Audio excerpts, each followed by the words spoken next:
So what separates a world-class boxing program from one that's just kind of run-of-the-mill, that puts boxing in the name but doesn't necessarily have any accolades or good things to teach you?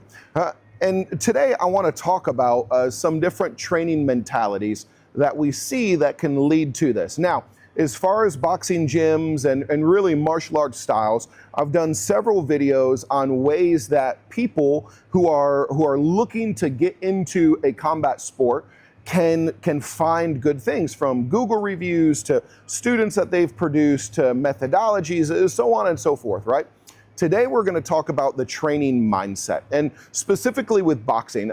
As a professional boxer for multiple years, I got the privilege of traveling to see many different gyms and training styles. And what I found was there's generally a few different things that happen. And we're going to focus on this today, where you have either really tough fighters, but they're not technical, or you have super technical fighters that are not battle ready.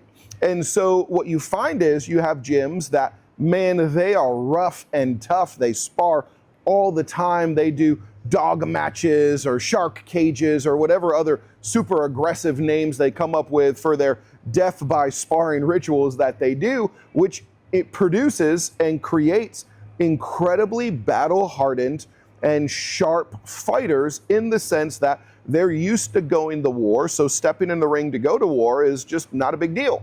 However, it doesn't necessarily produce a lot of skill. It doesn't produce perhaps good defense when you're getting pounded in the face, and it doesn't teach you a very high ring IQ. Now, on the flip side of that, you have some gyms that focus specifically on the ring IQ. They do wonderful drills. They have great footwork with their partners. They go through pad drills and partner drills and different things that learn subjects like gym or ring generalship or set point control, or different things that create a very high fight IQ. But they never spar. They never actually go to battle. And so their knowledge is all developed and created for a laboratory setting, not a battlefield. And so what we try to do here, and we do this because I've seen it work well at multiple other gyms, is we create a happy medium. For fighting, you have to be battle ready. However, you also, in order to win those fights, need to have a high fight IQ. So we try to find a happy medium between training for skill and intelligence, and also finding ways to make our competitors battle ready. Now, the benefit of this for someone who's just walking in the street, who's not interested in competition, is that you can come here and do all the workouts with the fighters. You can train with all the exact same skills that the fighters are learning.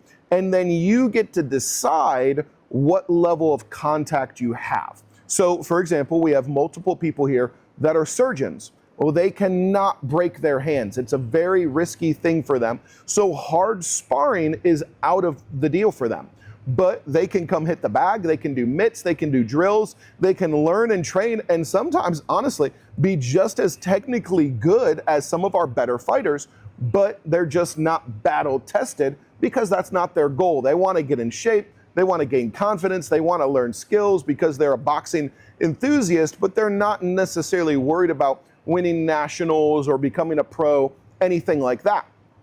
And on the other side, you have people who are concerned with those things, who train right alongside those other people, but they just choose to have a little bit more contact. So when you're looking for a gym, it helps by identifying which mindset they have and seeing how much those two mindsets cross over, because you don't want to just be tough.